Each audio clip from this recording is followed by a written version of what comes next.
Welcome to the frozen wilds beyond the wall. This is Tormund Giantsbane, Rise of the Free Folk, written by Brian M. Brumbaugh, narrated by Ned Rattor. A tale of giants, white walkers, and a brother-sister bond forged in fire and frost. Before the beard, before the legend, there was the boy. Let the story begin. Chapter 1. The Giant's Babe. Age 6. Deep winter, the frostfangs. The blizzard had teeth. Snow blew sideways like a blade across the boy's cheeks, but Tormund didn't turn back. Not even when the wind howled his name. Not even when the mountains disappeared in a wall of white. He was 6 years old and stubborn as a mammoth's ass, with a belly full of fire and a head full of stories. Stories of giants. He wanted to see one, touch one, maybe even ride one, like the old spearwife said the warriors of legend did. So when the storm came roaring down from the north and the elders huddled in their hides, Tormund slipped away, quiet as a snow fox and twice as dumb. By nightfall, the cold had crawled into his bones. His fingers were blue, his breath shallow. The furs he wore were soaked through with sleet, and every step crunched like breaking bones beneath his boots. That's when he saw her.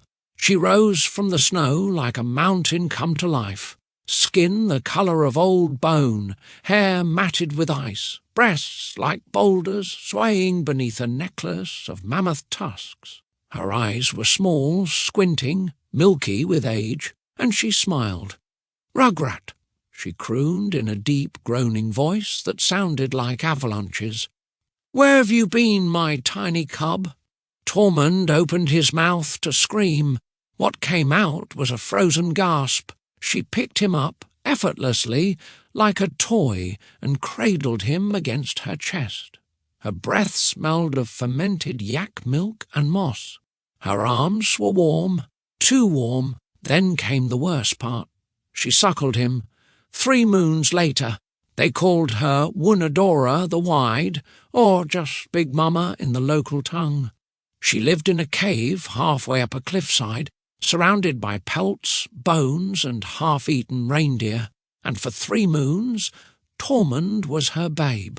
She fed him raw meat, made him wear a bonnet of squirrel tails, and sang lullabies that rattled the icicles from the cave ceiling. When he tried to speak, she shushed him with a giant finger and said, "Babbies don't talk, Rugrat." He learned quickly not to fight. The first time he bit her nipple in protest, she dunked him in a freezing stream and let him hang from a stalactite for a day. After that, he behaved, but he also plotted.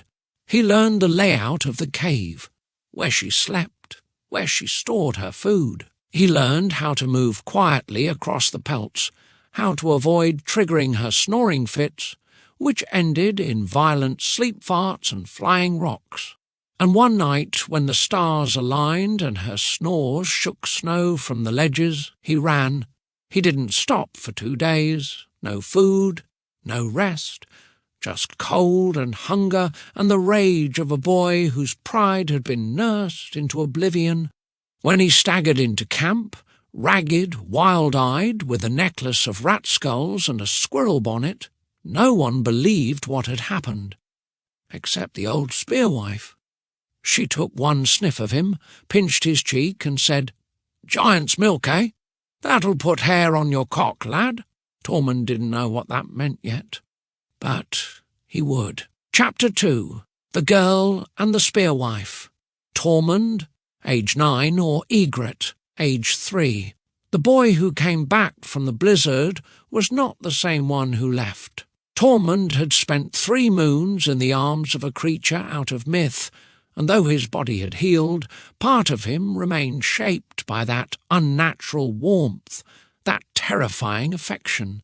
By the time he was 9, his hands were scarred from work, his back was strong from hauling stone and meat, and his temper, well, his temper was legendary. but not the kind of legend people told with awe, the kind they told while laughing into their ale, pointing across the fire. "See that one?" He suckled a giant's tit and came back with a beard of frost. The old spearwives joked that he'd never father children, not when you've had milk like that. The warriors teased him, but no longer to his face. Not after he shattered a boy's nose with a gutting hook for calling him nipple drinker. No, they didn't mock him up close any more. They watched him. They watched the way he worked twice as long as the other boys, the way he ran barefoot through the snow without flinching, the way he laughed when he bled, and they whispered, "That one's mad." And they were right, but only partly. It was the beginning of the short spring, though spring meant little beyond the wall. The snow was slushier, the wind was less cruel, and the frostbite just took hours instead of minutes. Tormund was helping his uncle drag a reindeer carcass across the clearing when he heard it, a strange, shrill war cry cutting through the dawn fog. "You bloody rat! Die!" He paused, head cocked. Another scream, this one half roar, half laughter. He dropped the sled rope and followed the sound around the far edge of the hollow, past the meat-drying racks and down to the old collapsed well that now served as the camp's midden. There, in the grey light of morning, was the smallest, wildest creature he'd ever seen. A little girl, maybe 3, tangled in furs too big for her, barefoot in the cold, chasing a half-dead squirrel around in circles with a jagged stick. Her hair flared behind her like wildfire. Her face was streaked with soot. She shrieked with glee every time the squirrel changed direction. And then, without hesitation, she leapt, yes, leapt, onto the squirrel, pinned it, and slammed her tiny fists down until it stopped moving. Then she bit its neck. Tormund burst out laughing. The girl spun toward him like a cornered lynx. "You laughing at me, Stumphead?" He threw up his hands. "Not at you. Just 7 hells. That squirrel never stood a chance." She stared at him with suspicion, then turned back to her kill. "It called me a name." "Oh!" Tormund squatted down. "What name was that?" She frowned. "Didn't say, but I felt it." That was the first time he met Ygritte. The old spearwife, Maela, twice widowed, half-blind, sharp as a bone knife, emerged from her tent, dragging her twisted leg behind her. She took one look at the girl, one at the boy, and spat. "She's yours now." Tormund blinked. "Mine? You went into the storm and came back marked. Giant's milk don't just make your bones strong, it binds you to fate. So here's yours. Protect the girl, or let her die. Makes no difference to me." Ygritte wiped squirrel blood on her sleeve and nodded solemnly. "Wait," Tormund tried to protest. "I didn't. Sworn already," Maela said, walking off. "The snow heard it." And that was that. That first year, Tormund learned more about pain than in the 8 before it. Ygritte followed him everywhere. When he went to trap rabbits, she scared them off. When he carved bone, she chewed it. When he tried to sneak a drink of stolen mead, she shouted it to the camp from the top of a snow mound. "Tormund drinking piss wine again." He tried to ditch her. Once. Got 3 steps past the tree line before he stepped into a deadfall trap she'd accidentally dug the night before. When he confronted her, she handed him a bandage and said, "Don't leave." It was the first time she said please. She was fearless, relentless, chaos incarnate, but she was also funny and smart and lonely. She had no mother, no father, no siblings. Her family had frozen during the long frost when she was still swaddled in wolfskin. Maela had raised her for a time, but Maela's bones were brittle, her patience gone. Tormund didn't know what to do with a sister, so he taught her like a brother how to build a snare. how to find dry wood beneath wet snow, how to gut a fish without ruining the meat, how to swear in the language of the Skagosi. She learned fast. By the time she was 4, she could track a hare by the prints of its shadow. By the time she was 5, she could skin a fox with her teeth. By the time she was 6, she stole the camp's only horse, for fun, returned it by noon, and through it all she stayed close to Tormund. One night, as they sat beside the fire outside his hut, she asked, "You ever gonna leave me?" Tormund didn't even look up from sharpening his knife. "No, what if you die? Then I'll haunt you." She nodded, satisfied. "Will you leave me?" he asked. Ygritte snorted. "Only if you get boring." He looked at her then, really looked. This little wildling girl, with fire in her hair and a squirrel's skull tied around her neck like a trophy. "You'll be worse than me some day," he said. She grinned. "Already am." He chuckled and tossed a bit of roasted bone at her. She caught it in her teeth, and the snow fell softly around them, burying the silence. Chapter 3. The Bow of the Red Flame. Tormund, age 11, and Ygritte, age 5. There were no birthdays beyond the wall, not in the way the Kneelers had them. No cakes, no songs, no gilded trinkets. Among the free folk, your name day came with whatever the gods gave you. Snow, scars, or the scorn of a half-drunk raider. But this time, the gods gave Ygritte a bow. 2 days before her 5th name day, Tormund disappeared before dawn, took only a knife, an axe, and a strip of smoked elk. Ygritte noticed immediately. She stomped through the camp, barefoot, shouting, "Where's my oaf brother? He owe me a present, or I'll string him like a hare." No one answered. No one dared. Meanwhile, Tormund trudged alone through the snow-blanketed forest, muttering curses at every splinter and fallen log. He had a mission: carve her something worthy. Not some stitched doll or stolen bead necklace. No, something that said you are free folk, and gods help the fool who forgets it. He found it halfway up a ridge, a slender, gnarled branch of frostwood, pale as bone and stronger than ironroot. It had grown twisted between 2 boulders, stretched by time, shaped by the wind. He touched it. It hummed. He grinned. Back at the edge of camp, he built a snow wall to block the wind, dug himself a hollow, and worked by firelight. It took 2 days. He shaved the branch carefully, whispering curses whenever it split wrong. He bound the tips in sinew, carved little symbols into the grip. Nothing special, just the ones he remembered from his father's knife: fire, claw, fang, flame. Then came the string. He braided it from the gut of a fox he'd killed the month before, the same fox that had bitten Ygritte's leg and earned itself a spear to the throat. He tightened it, pulled, the bow creaked, groaned, and held. He smiled, teeth white in the dark. He didn't sleep that night. On the morning of her name day, she stormed out of the tent, expecting nothing but gruel and frostbite. Tormund was waiting by the fire pit, arms crossed, hiding something behind his back. "What?" she asked, narrowing her eyes. "Why you smirking like you just shagged a mammoth?" "Close," he said. "I fought a tree. And won." He revealed the bow. It wasn't perfect. One end curved more than the other. The notches were rough. But it looked fierce, raw, alive.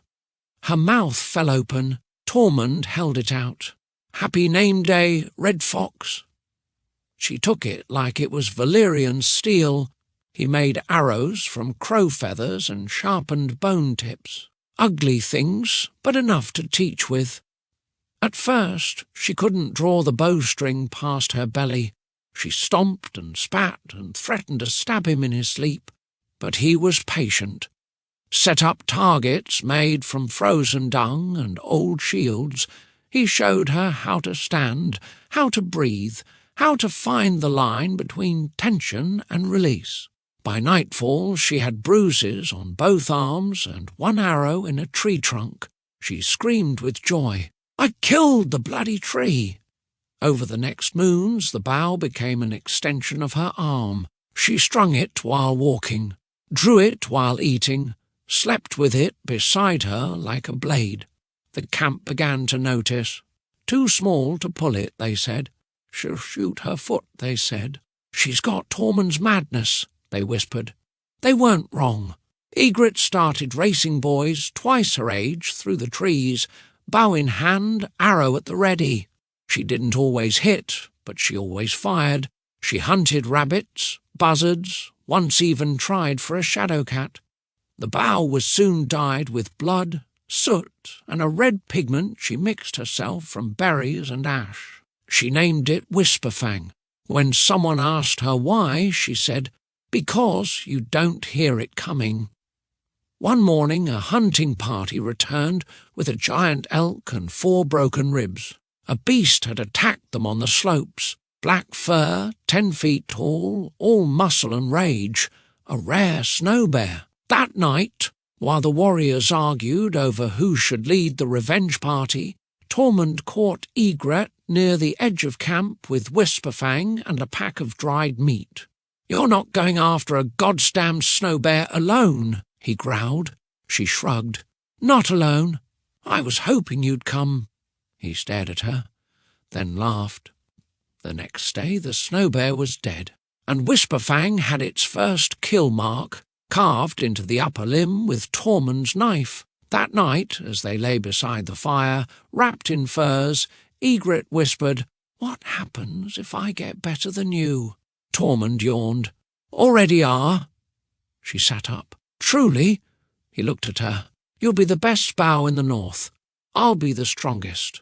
Together, gods help anyone who stands in our way."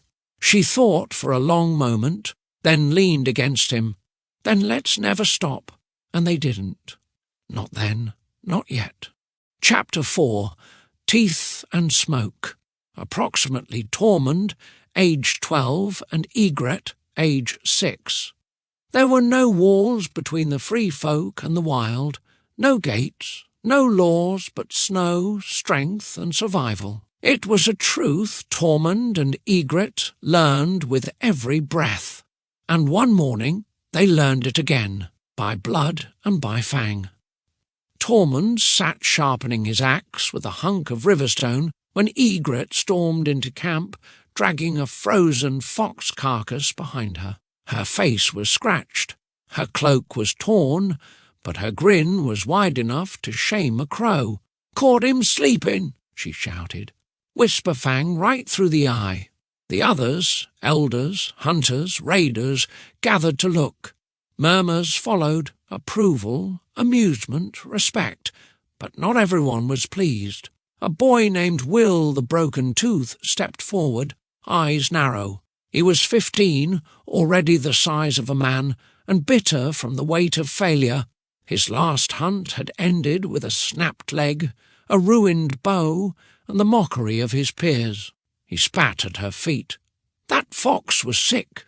Ygritte shrugged. "So's your face. I didn't complain." Laughter burst from the crowd. Will stepped closer. "Think you're a real hunter now?" Ygritte raised her chin. "No, I know I am." He looked at Tormund. "Teach your dog to mind her betters." Tormund stood slowly, calmly, and smiled. "She don't have betters." Will glared. "Then prove it. South Ridge, Old Wolf Den." Tonight the crowd hushed. That den hadn't been used in years. The last man who ventured near it came back half-mauled and missing an ear. Rumours said direwolves still roamed that stretch, big as horses and twice as mean. Tormund looked to Ygritte. She was already nodding. "We bring back a pelt," she said. "You wear it like shame, and if you don't come back—" Will sneered. Tormund grinned. "Then carve our names in ice, and run before our ghosts chew your balls off." They left at dusk. The wind was sharp. The snow turned glassy underfoot. Tormund carried his axe. Ygritte carried Whisperfang and 3 crooked arrows. They said little as they climbed the ridge, the world growing darker with every step. When they reached the tree line, the forest fell silent, not quiet, dead. No birds, no branches creaking, no life, just a wide clearing dusted in powder and a low rock formation that yawned into shadow, the den. Tormund motioned for stillness. Ygritte knelt, scanned the snow, then she whispered, "Tracks, 4. Large, circle pattern." Tormund nodded, pack still nearby. They moved carefully, low, silent, like ghosts among the trees. Then a growl, low, from behind. Tormund spun. Too late. The beast lunged from the dark. A massive wolf, its fur silvered with frost, its eyes glowing pale blue. Tormund swung his axe, caught the flank. Blood sprayed. The wolf shrieked, circled wide. Another appeared, then another. 3 of them. Ygritte loosed an arrow, missed. "Climb!" Tormund roared. She ran for a pine, scrambled halfway up before a 4th wolf lunged. Tormund intercepted it mid-air, axe crashing into its shoulder. The weight knocked him flat. He rolled, brought the haft up, as teeth snapped inches from his face. Then thwip. Whisperfang sang. The wolf froze, collapsed. Arrow through the eye. "One!" she screamed from the tree. Tormund shoved the body off and rose in time to parry the next charge. 2 more surrounded him. He fought like the mad bear they called him, laughing, bleeding, never stopping. His axe moved in savage arcs, raw and wild, but it wouldn't be enough. Ygritte fumbled for her last arrow, then stopped. She pulled her flint, struck once, twice, caught dry moss in flame, grabbed her waterskin and spat out the secret she'd carried for weeks, rendered bear fat. Whoosh! The fire roared to life. She kicked it from the tree, still burning, still flaming, and it landed in the snow between wolves and man. They snarled, backed off. Fire scared them more than steel. Tormund didn't hesitate. He seized the moment, cleaved the neck of one, then the other. Snow turned red. The wind turned quiet. And then silence again. They came back at dawn, soaked, scraped, half-frozen, but alive, and dragging a wolf pelt behind them longer than a tent. Will was there, so was the rest of the camp. Ygritte threw the pelt at his feet. "Fetch, dog!" He looked at her, at Tormund, and stepped back. The crowd didn't laugh. They bowed. That night, by the fire, Ygritte whispered, "I was scared." Tormund replied, "Good. So was I. What if I missed?" "You didn't." She was quiet a long time. Then, "You think the wolf would have killed you?" He nodded. Eventually, she curled beside him, then whispered, "I would have shot you too. If it meant killing him." Tormund chuckled. "That's what makes you free folk," he said. "We fight for each other, even if we die doing it." Chapter 5. Ice and Bone. Tormund, age 13, and Ygritte, age 7. Winter had returned, not the nipping frost of spring's retreat, not the moody clouds of autumn. This was the deep winter, the kind the free folk whispered about, the kind with teeth, the kind that didn't just kill. You vanished into it. It came down the slopes of the Frostfangs like a ghost army, silent and choking. Men stopped singing, women stopped smiling, even the dogs began to whine at night, and that's when the first body turned up. It was Will the Broken Tooth who found him. A trapper named Sten, last seen heading south to check his fox snares, now lay curled in a frozen ball at the edge of the forest. His skin was blue, his eyes were open, milky and wide, but there was no blood, no wounds, just cold that didn't belong. Tormund stood over him, frowning.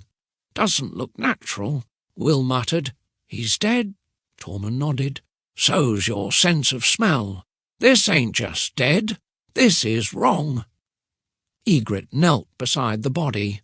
She reached out, hesitant, then touched Sten's wrist. It moved. She yelped and jumped back. The body twitched again, fingers curling, jaws grinding, then a groan, low, empty. Sten stood. But he was no longer Sten. The corpse lunged fast for a man so dead. Will screamed and fell backward. Tormund stepped forward without thinking, swinging his axe. The blade, buried in Sten's shoulder, didn't stop him. Not even a flinch. Ygritte fumbled for Whisperfang. "The eyes!" she shouted. Tormund aimed high this time, axe to face. It split the skull, top to jaw. The body collapsed. For a moment, silence. Then it twitched again. This time Ygritte was ready. She loosed an arrow into its eye, and only then did it finally stop moving. They stood over it, breathing hard, snow swirling around them. Will crossed himself with shaking hands. White walkers. Tormund said nothing. He was staring at the trees. There were tracks. Bare, human, deep, leading north. But no second body, just footprints that glowed faintly blue. They burned what was left of Sten and scattered his ashes over the cliff. When they returned to camp, Tormund demanded a council. The elders were sceptical. "White walkers haven't come this far in 100 years, said old Theda, gnawing on a toothless pipe. "They are myth," spat Han the butcher. "Stories to scare children." "They're back," Tormund said flatly. "And they're watching." Mela the spearwife said nothing, just stared into the fire with eyes like ice. Finally she whispered, "We move. Tonight." The camp packed what they could and abandoned the hollow by dusk. Children rode goats. Elders rode sleds. Tormund and Ygritte took the front. They moved south across the ice valley toward the cave network known as the Shattered Moor, an old shelter once used by bear worshippers, said to be cursed. Tormund preferred cursed over dead, but they didn't make it unchallenged. It began with the sound of bones breaking, not crunching, snapping. Then the wailing, not human, not animal. Shapes emerged from the mist, wights, maybe a dozen, all stiff limbs and empty faces. Some were wildlings, some weren't. One still had part of a night's watch cloak frozen to its back. Ygritte loosed an arrow. Miss. Tormund charged with his axe. Half effective. One of the old warriors screamed as a wight tore open his belly with ice-slick hands. "Fire!" Mela roared. They lit torches. They burned anything they had, mead, pitch, cloth, fat. The wights shrieked and staggered but kept coming. Then came a second shriek from deeper in the mist. Something taller stepped through, a white walker, blue eyes, armour of shattered glass, a blade like starlight and smoke. Tormund froze. Ygritte, "Run!" She didn't. Instead, she dropped her bow, grabbed a torch and charged into the snow. The walker raised its sword, and she flung the torch straight at its face. It didn't burn, but it paused. Just long enough. Tormund tackled it from behind, axe swinging, teeth gritted, roaring like a beast. The blade met the walker's sword mid-air and shattered. The walker backhanded him into a drift. Then the fire caught, not on the walker, but on the bodies around them. The wights began to burn. The walker turned and disappeared into the mist. They reached the Shattered Moor by morning. Half the camp was limping. 2 children were dead, 3 others frostbitten, but they were alive. Tormund sat in the dark, rapping his shattered axe handle, while Ygritte rested with burns on her hand and a gash on her cheek. "I didn't run," she whispered. "No," he said, "you didn't. Are they coming back?" He looked to the north. The mist still lingered. They never left. Chapter 6. The Frozen River Trial. Approximately Tormund, age 14, and Ygritte, age 8. The snow had turned to glass. For 2 weeks the sky had held its breath, and the temperature dropped so low that fires cracked stone. Children were wrapped in double furs, the dogs howled through the night, then lay still in the morning, and the river froze, solid. This was no ordinary freeze. The river worm, which snaked between the crags of the broken vale, hadn't frozen in 20 winters. It was said to be cursed, alive with the bones of drowned raiders and too swift for even the gods to silence. Now it lay frozen, black and smooth as obsidian. The surface shimmered beneath the moonlight like it had a soul, and the free folk had no choice but to cross it. Inside a wind-battered tent, pitched between 2 boulders, the camp elders argued by firelight. "We stay, we starve," growled Mela, the old spearwife, voice dry as bark. "Herds are gone. Even the snow-haws won't come this far." "Then we head east," said Will, now scarred and quiet since his encounter with the direwolves. "There's no east. Just dead ice and worse things. We cross the worm or we dig graves here," said Tormund. Eyes turned toward him. He wasn't a boy any more. The others knew it. His voice was heavier, his arms scarred and knotted with muscle. He had become something dangerous, and they listened. "But that river," someone muttered. "It eats." "Then let it try," Ygritte said, appearing at his side, her bow slung across her back like it belonged there from birth. Mela nodded once. "We move at dusk. Ice travels better under the stars." The camp moved like a slow beast. Tired, cautious, burdened with memory and children, they reached the river's edge as the sun dipped low. The worm gleamed in silence, wider than 4 longboats across and unnaturally still. Tormund tested it first, stepped onto the ice with 1 foot, shifted his weight, listened. It creaked but held. He crossed halfway, then returned. "Safe," he declared, but the worm was patient. One by one the camp began to cross. Sleds creaked, furs dragged, spears scraped. The wind was dead. The only sound was the dull whisper of footsteps on ancient ice. Then came the cracking, not a snap, not a shatter, a long, slow moan, as if the river was waking up. It started near the rear. A sled loaded with dried meat and a young boy named Marn began to sink as the ice gave way beneath them. His mother screamed. The dogs bolted. Tormund turned just in time to see the sled vanish into the black. "Move!" he roared. The worm's song grew louder, groaning, shrieking as the weight of the tribe pressed its frozen spine. Fissures spread like lightning. Some ran, some slipped. One man went under screaming, never surfaced. Ygritte had nearly made it to the far bank when she heard the scream behind her. She turned and saw Tormund, trapped on a sheet of ice, now floating free, slowly spinning in a widening gulf of water. "Jump!" she screamed. He didn't. Instead, he dropped his pack, unhooked his axe, and began hacking at the far edge of his flow, shaping it, guiding it toward a jagged protrusion where the current was slower. But the ice cracked again. He was going under. Ygritte grabbed the closest rope from a sled and ran along the riverbank, trailing him. She ignored Mela's shout, ignored the cold slicing her feet. She sprinted, leapt to a rock, and hurled the rope with all her might. It landed across his shoulder. He caught it, wrapped it around his arm. "Pull!" he shouted, and she did. For 3 full minutes she braced against the shore, digging her heels into the frozen mud, pulling inch by inch. Her hands bled. Her breath tore at her throat, but she never let go. Tormund reached the rocks, climbed out, soaked and steaming. They stared at each other, exhausted, alive, furious. Then she punched him in the shoulder. "Next time, jump." He laughed through a mouthful of blood.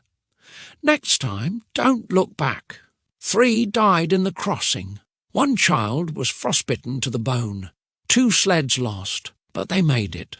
On the far side of the worm, they built fire pits and pitched tents between sharp stones. The cold was still there, but it no longer bit as deep. The tribe ate that night in silence, sharing what little they had left. Mela approached the siblings with a single piece of dried meat and tore it in half. "To the wild ones," she said, "may they outlive us all." Tormund raised his half. To the ice that tried, Ygritte simply smiled, lips cracked, firelight dancing in her eyes. As they lay beneath stitched hides, Ygritte whispered, "Why didn't you jump?" Tormund didn't answer right away. Finally he said, "Because if I died, someone still had to get you across." She was quiet. "Then, that's dumb. I know." She rolled onto her side and muttered, "But I get it." They didn't speak again that night, but the silence between them felt stronger than steel. Chapter 8. The Dead Rise. Approximately Tormund, age 16, or Ygritte, age 10. There's a silence beyond the wall that doesn't come from peace. It comes from death waiting. It had been nearly a year since the frozen river trial, since the duel with Ulf, since the Stonefangs limped south and Tormund's name spread like wildfire. The camp had grown, absorbing smaller groups, stragglers, survivors. Children learned to walk while cradling axes. Spears were carved faster than they could hunt food to use them. And all the while the wind grew colder. Not season cold, not frostbite cold, white cold, walker cold. It began when the crows vanished. Not the Black Brothers, actual crows, scavenger birds that had followed the camp for years, eating scraps, warning of movement, flocking above death. Gone, all of them. Then came the fog, thick, wet, but not warm. It crawled up the cliffs, rolled over the ridges, muffled sound like a shroud of wool dipped in ice. Tormund stood at the edge of the glacier path one morning, squinting into the fog, and whispered, "They're coming." Mela joined him. "You saw them?" "No," he said, "but they want us to—" They built trenches, spike walls, tripwires made from bone cord and sinew. Ygritte taught the young ones how to light fire arrows. Tormund taught them how to die with steel in their hands. Every child older than 6 was handed a blade. Every elder sharpened wood until their fingers bled. They set watch in shifts, pairs, always armed, always quiet. And still, every morning the fog crept closer. It began with the dogs. All 6 of them, asleep around the fire, stood in unison just after midnight. No barking, just growling, ears flat, backs stiff. Then they fled. Tormund didn't stop them. He just picked up his axe and said, "Wake everyone." That's when the wind changed. It carried something, not sound, not quite. More like the memory of screaming. The wights came just before dawn. They didn't rush, didn't howl, they simply walked, bodies frozen, silent, eyes burning with pale blue flame. Some were wildlings, some were thens, some still wore pieces of Night's Watch black, all of them dead, and moving. At their centre walked a White Walker, taller than a man, armoured in plates of rime and frost, holding a long blade that shimmered like moonlight on black water. Tormund gave the order, "Light it." Ygritte fired first. Her arrow dipped in pitch and wrapped in soaked cloth. It struck the front line of wights. A spark. Then the fires ignited. The trenches burned, the spike walls flared, fire met ice and screamed. Wights caught flame and kept moving. They didn't fear it, not yet. They had to be taught. Tormund met the first with a raw, axe-cleaving skull from spine. He spun, ducked, parried a frozen sword with the haft of his weapon, drove a dagger into the hollow of a ribcage. To his left, a girl no older than 12 stabbed a burning corpse 3 times before it stopped twitching. To his right, Ygritte fired again and again, each arrow landing in necks, knees, eyes. But the numbers were endless, and the walker hadn't moved. It advanced only when the front line was ash. It moved like mist, effortless, fluid, terrifying. Every step froze the ground beneath its feet. It raised its sword and slashed through a defender's shield and arm in a single motion. Steel shattered against it. Fire avoided it. Tormund met it midfield. Their blades clashed, ice against iron. His axe groaned. The walker didn't. The force of the blow knocked him backward. He rolled, rose, swung again, blocked, slashed, slipped. The walker never tired, never faltered. Then Whisperfang sang. An arrow struck the walker's chest. It didn't pierce, but it paused. Tormund lunged. He drove his shattered axe into the gap between the walker's collar and helm. It didn't kill it, but it knocked the blade loose. Then a spear, lit with pitch, flew from the wall, and that pierced. The walker screamed. The sound shattered ice. The wights froze in place and collapsed. 30 dead, 11 wounded, 2 of them children, 3 cabins burned, supplies gone. But they were alive. Ygritte stood over the walker's remains, breathless. Its sword melted in the morning sun, leaving only shards. She picked one up, handed it to Tormund. He looked at her, eyes bloodshot, beard singed. "Still think I should have killed Ulf?" She shrugged. "You're slower now. Maybe he'd win." He grunted. "I'll kill you first. You couldn't catch me." She was right. By sunset, the free folk had chosen. It wasn't formal, no vote, no feast, just silence, and eyes that turned to Tormund. He stood at the fire, leaning on a scorched axe. Someone said, "You lead now." Mela, sitting nearby, said nothing, just gave the faintest of nods. Tormund looked to Ygritte. She was binding her arm with cloth torn from his cloak. He said, "Fine, I lead," then added, "But if I fall, she shoots." They all laughed, except Ygritte. She just smiled. Chapter 9. The Chieftain of the Thenfire. Approximately Tormund, age 17, and Ygritte, age 11. By now no one called him Giant's Milk. No one joked about suckling or cave ghosts or snow babes. They called him Tormund Thunderfist, Tormund Skullsucker, Tormund the Fireborn. Every story gave him a new name, and each one had some truth in it. But still, he wasn't chieftain, not yet. The man they followed was called Hroth One-Eye, and he was every inch a warlord. He'd killed thens and crows, and even one of his own sons. He was older than most trees. He wore a cloak of stitched-together scalps and had a raven trained to say liar. Whenever someone spoke out of turn, he didn't trust Tormund. "You've got fire," Hroth once said, "but fire burns out. What stays is bone." Tormund had just nodded. "Then I'll be the smoke that chokes your enemies." Now Hroth was dying. A fever had taken root. His blood had gone thick. His last words were reportedly, "Tell that red-haired bastard not to piss on my cloak." And then silence. The tribe needed a chieftain, not a voice, not a council, a leader. Free folk didn't do elections, they did fights, feats, acts of lunacy, and Tormund didn't disappoint. At the gathering mound, before 200 wildlings from 6 different clans, he stood and declared, "I will ride a mammoth down from the ice fangs, bareback, alone, and bring it to your fires."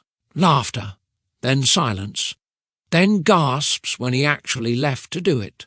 Ygritte, arms crossed, muttered to no one in particular, "He's the dumbest smart man I've ever known." It took 3 days of climbing. He brought nothing but rope, meat, and his fists. He found the herd on the 3rd morning, just before dawn, a cluster of giant wool-clad beasts snorting steam into the icy air. He didn't sneak. He walked straight up to the meanest-looking one, slapped its haunch and screamed, "I'm Tormund Thunderfist, and I need a ride." It charged. He ran, not away but beside it, looped the rope around its tusk, vaulted onto its back, and clung to its matted fur with one hand while punching it in the ear with the other. The beast screamed. Tormund screamed louder, and together they came thundering down the mountain. The ground shook. People scattered. Then the mammoth burst through the tree line, roaring, wild-eyed, and on its back, bloodied, shirtless, laughing like a madman, rode Tormund. He pulled the beast to a stop with sheer force and leverage, leapt down, walked into the centre of camp and said, "So, who's next?" No one spoke, not even the raven. That night they lit the great fire. Mela cut her palm and placed her blood on his chest. The children sang, the warriors drank. Tormund didn't sit on Hroth's chair, he threw it into the fire. "Don't need the old wolf's bones," he said. "I've got my own spine." Ygritte stood beside him the whole time, bow slung, eyes scanning the shadows. When asked what her title would be, she replied, "Arrow to his skull if he gets stupid," and everyone laughed. Except Tormund. He just said, "Aye. That's the only kind of second I trust." Tormund's first act as chieftain wasn't war, wasn't conquest, wasn't even a raid. He gathered every orphan child in the camp and gave them knives. "Not to kill," he said, "but to remind you that your hands are your own now." He made the elders teach, the hunters train, the builders build. He brought order, free folk order, built on respect, survival, and madness. He welcomed strays, exiles, lost scouts, anyone with a blade, a brain, or a spine, and the camp thrived. But beneath it all, he knew. The ice was still coming, the walkers weren't done. On the final night, before the first snow of winter, Ygritte found a pile of ravens, dead, frozen mid-flight, their bodies tangled like they'd fallen from the sky. No wounds, no burns, just ice in their veins. She told Tormund. He looked north and said, "We're running out of mountains to hide behind." She asked, "Then what do we do?" He turned to her. "We don't hide. We unite." Chapter 10. The Horn of Winter. Approximately Tormund, age 18, and Ygritte, age 12. The winds had changed again, not in temperature, in purpose. There was a tension in the frost now, an urgency in the way snow fell. The free folk knew it. The children were quieter. The elders had stopped telling stories. Even the wolves had left. Tormund stood atop the highest ridge above his camp, furs whipping in the wind, hands resting on the haft of his axe. Ygritte stood beside him, a snow hare slung over her back, Whisperfang strung tight. She looked north. "They're moving again." He nodded. "Aye." And far off in the horizon, the fog boiled like smoke from an unseen war. The White Walkers were marching. They arrived just before sundown, 10 riders on shaggy horses, black cloaks beneath their wildling leathers. At their head rode Mance Raider. He didn't look like a king, no crown, no jewels, just a quiet man with dark eyes and a voice like still water. He dismounted slowly, like he wasn't sure the ground was worth standing on. The camp gathered, spears were drawn, tensions flared. Tormund stepped forward. "You lost, Crow?" Mance smiled. "Only if you say no." They sat across from each other at a fire Tormund built himself. No audience, no weapons. Just two leaders and a silent girl sitting beside her brother, watching everything. "I left the Night's Watch because they build walls instead of bridges," Mance said. "I came north not to rule, but to beg." Tormund grunted. "Strange way to beg. You brought 10 warriors."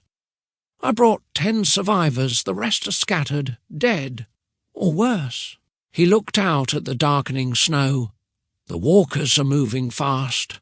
They've taken the Frostwater villages, the Bear people are gone, and the Whalers froze in their own tents." Tormund didn't flinch. "I fought them." Mance nodded. "Then you know, fire buys you time, nothing more." Mance leaned forward. "We need to unite, all of us. Not just your camp, not just mine, every clan, every wildling, the Thens, the cannibals, the cave witches, even the snow-blind goat lickers." Tormund raised an eyebrow. "You want to lead them all?" "No. I want to survive with them, and what do I get?" Mance smiled. "The wall, silence." Ygritte finally spoke. "You're mad." "No, I'm practical. The crows behind the wall hate us, but they hate the dead more. If we go together, with fire and numbers, they'll have no choice but to let us through." Tormund chuckled. "Or they'll rain arrows down on our skulls. Then we die warm. Not frozen, naked, with our eyes burning blue." Tormund walked alone that night, thinking. He remembered the mammoth, the wolves, the river, the duel, the girl at his side in every battle, the children who looked to him, the dead things that never stopped coming. When he returned, he went to Mela first. The old spearwife was dying, skin grey as snow ash. Her voice was a rasp. "You were never meant to stay," she whispered. "You're too loud, too red, too alive. I'm thinking of marching south." She grinned. "Took you long enough." He leaned forward. "Will you bless it?" She reached up with shaking hands. "Only if she rides beside you." Tormund turned to the tent flap, where Ygritte stood, silent as always. At dawn, Tormund stood before the campfire with every free folk warrior present. He raised a single object high into the air, an old cracked horn wrapped in black leather, capped with a shard of bone. "This belonged to my father," he said. "He said it was once called the Horn of Winter, said it could bring the wall down." He paused. "I don't know if it can, and I don't care." He threw it into the fire.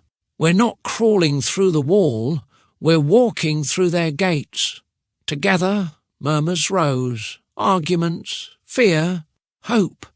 Tormund let them speak.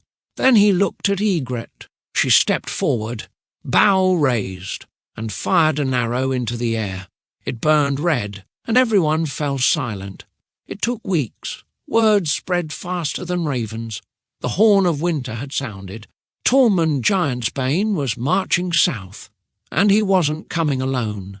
Clans poured in from the high ridges and deep woods, the black fangs, the painted bones, the frozen teeth, even a few Thens, gaunt and hollow-eyed. Children rode goats, women carried spears, elders limped behind sleds, and at the head of them all rode Tormund, on his second mammoth, a smaller one named Snorts. Ygritte rode beside him on a shaggy pony she called Arrowbait. They didn't speak often, but when they did, it was sharp. "You sure about this?" she asked one night by the fire. He shrugged. "I'm not sure of anything anymore." She nodded. "Then we're probably doing it right." They reached the wall in the heart of the longest night, and the flames behind them stretched for miles. Tormund looked up at the black ice tower and whispered, "Now we find out if crows are men, or just bones waiting to walk." And Ygritte, ever blunt, added, "Or if we're the fools who led everyone into a trap." He laughed, and together they faced the wall, brother and sister, warrior and archer, legend and flame. The tale of Tormund Giantsbane wasn't over. It had only just reached the wall. Epilogue, the tale they told. Years later, south of the wall, the children of the north sat huddled around the fire in a small crofter's barn, deep in the shadow of the mountains. The wind clawed at the wooden walls, but the flame was steady. A girl with golden braids leaned forward. "Tell us the one about the wildling who rode a mammoth," she whispered. The old man shifted on his stool.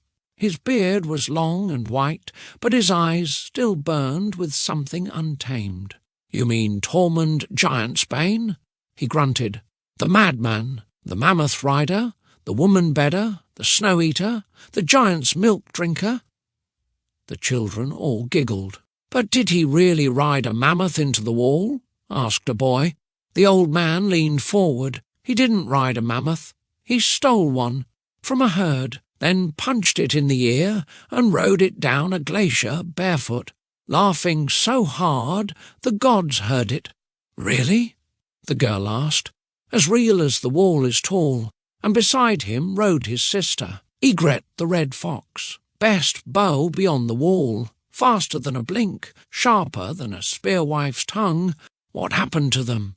The old man looked into the flames. They marched south with every free folk tribe behind them, stood before the wall, not begging, not breaking, but asking to be let in as free people. Did the crows open the gate? "No one knows," the old man said softly. "Some say the wall burned, others say it shattered. But I say, I saw their fire stretch from the frost fangs to the shadow of Castle Black." He paused. "And I still hear the mammoth scream when the wind blows right. Far beyond that barn, in a ruined outpost buried in snow, a bow lies frozen under a drift, its wood warped, its string frayed. Beside it, a rusted axe, and further down the slope, the bones of a mammoth curled in the snow as if resting. The wind howls, and somewhere in the white silence a deep, rumbling laugh echoes once and then fades." Author's note: from beyond the wall. Thank you for travelling north with me, into the snow, into the madness, into the wild, fire-hearted legend of Tormund Giantsbane. This story began as a whisper in the back of my mind. What if the wildest man in Westeros wasn't just born mad, but earned it?